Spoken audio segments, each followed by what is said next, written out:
If there's one thing I think women expect to get right if they visit hospital is when doctors make a diagnosis of miscarriage.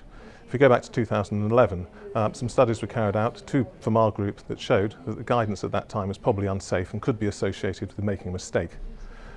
And as a result of that, national bodies such as the Royal College in the UK changed guidelines very, very quickly. But some people felt perhaps that the changes were too conservative.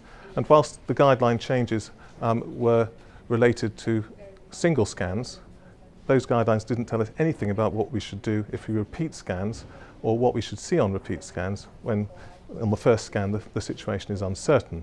And that's why we carried out the study which we're publishing today. So the diagnosis of miscarriage is based on an ultrasound scan that shows that a gestation sac is above a certain size and no embryo can be seen, or an embryo above a certain size where no heartbeat can be seen. What we've done is look at a larger number of patients than was looked at in 2011. It's over 2,800 women.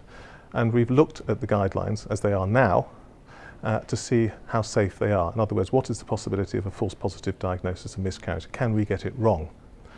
One of the things that the previous guideline changes did not address was what happens if you repeat the scan.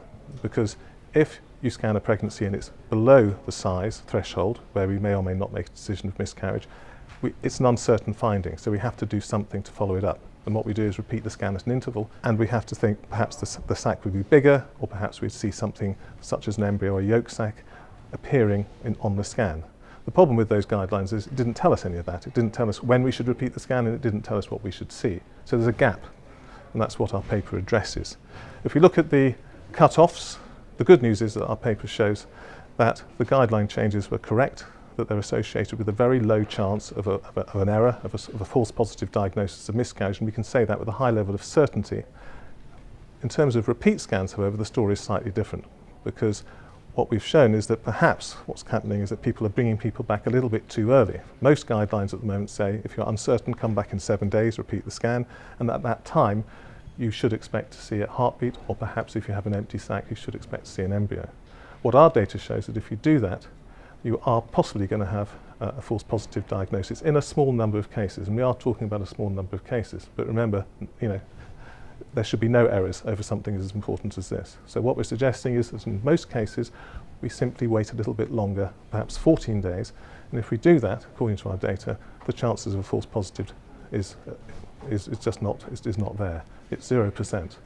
So it's not a huge change, but it's a very important change. The other thing which is important is gestational age. I think it'll be clear to most people if you see an embryo or a sac at 7 weeks, you might expect something different to if it's at 10 weeks. And so your interpretation of the scan has to differ.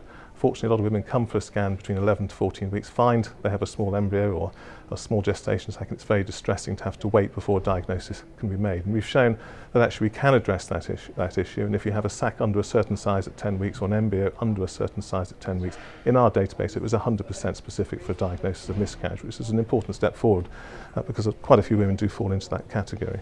So I think looking at the study overall, what we've done is confirm that current guidance on the basis of a single scan is sound and it's safe with a very low possibility that any error will be made.